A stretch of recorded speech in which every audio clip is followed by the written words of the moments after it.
Hi எல்லாருக்கும். Typical life சேனலில் இன்றைக்கி ஹெல்த்தியான ஒரு சங்குப்பூ கொழுக்கட்டை எப்படி செய்கிறதுன்னு பார்க்கலாம் வாங்க. இந்த மாதிரி செஞ்சு சாப்பிட்டோம்னா நம்ம ஹெல்த்துக்கு ரொம்ப நல்லதுங்க.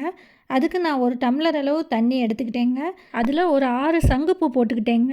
நீங்கள் இன்னும் கொஞ்சம் அதிகமாகவும் போடலாம். எனக்கு இன்றைக்கி 6 பூ தான் கிடச்சிதுங்க. அதனால அதை வச்சு செஞ்சு காமிக்கிறேன். நீங்கள் இன்னும் அதிகமாக பூ போட்டிங்கன்னா கொழுக்கட்டை ப்ளூ கலராக வருங்க. குழந்தைகளும் விரும்பி சாப்பிடுவாங்க. நீங்கள் அந்த மாதிரி செஞ்சு பாருங்கள், நல்லாயிருக்கும். ஒரு கப்பு பச்சரிசி மாவு எடுத்துகிட்டு தேவையான அளவு உப்பையும் போட்டு எடுத்து வச்சுட்டேங்க. அதுக்குள்ளார நம்ம அந்த கொழுக்கட்டைக்கு உள்ளார வைக்கிற பூரணத்தை ரெடி பண்ணலாங்க. ஒரு அரை மூடி தேங்காய் பூ எடுத்துக்கிட்டேங்க. அதுக்கு தேவையான அளவு சர்க்கரையும் போட்டு நல்லா வணக்கி ஆற வச்சிடலாங்க.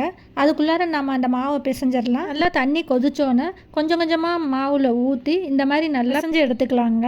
தண்ணி வந்து கொஞ்சம் கொஞ்சமாக தான் ஊற்றணும். நிறையா ஊற்றிட்டோம்னா பக்குவம் மாறி போயிடும். அதனால் கொஞ்சம் கொஞ்சமாக ஊற்றி ஒரு கொலா புட்டுக்கு இடியாப்பத்துக்கு பக்குவத்துக்கு பிசைவோம்ல அதே அளவு பிசைஞ்சிக்கலாங்க. அதை சின்ன சின்ன உருண்டையாக உருட்டி எடுத்து வச்சிடலாங்க. உருட்டின உருண்டையை இந்த மாதிரி நல்லா தட்டி இதை எடுக்கலாங்க. லேசாக கையிலையே இப்படி தட்டினோம்னா வந்துடும். கையிலலாம் ஒட்டாது, ஈஸியாக வந்துடும். செஞ்சு பாருங்கள், ஈஸியாக தான் இருக்கும். தட்டி எடுத்த மாவில் நமக்கு தேவையான அளவு ரெடி பண்ணி வச்சுருக்க பூரணத்தை 2 ஸ்பூனோ 3 ஸ்பூனோ எவ்வளோ நமக்கு தேவையோ அந்த அளவு வச்சு நல்லா இந்த மாதிரி ஒன்று சேர்த்திக்கலாங்க.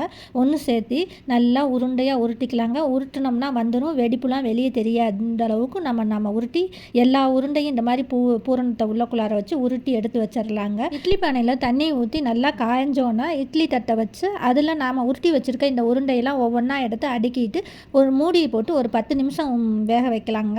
இப்படி தட்டுறது பார்க்குறதுக்கு ரொம்ப கஷ்டமாக தெரியும். ஆனால் நீங்கள் செஞ்சு பார்த்தீங்கன்னா ஈஸியாக வரும். ஒரு தடவை 2 தடவை இப்படியே செஞ்சுக்கிட்டே இருந்தீங்கன்னா ரொம்ப லேசாக நாம் அழகாக தட்டிடலாங்க. 10 நிமிஷம் கழித்து ஆவி வர ஆரம்பிச்சிருங்க. அந்த ஆவியே ரொம்ப மணமாக இருக்கும். இந்த அரிசி மாவு வாசம் வந்தோடனே நம்ம தெரிஞ்சுக்கலாம் கொழுக்கட்டை வெந்துருச்சுன்னு சொல்லி.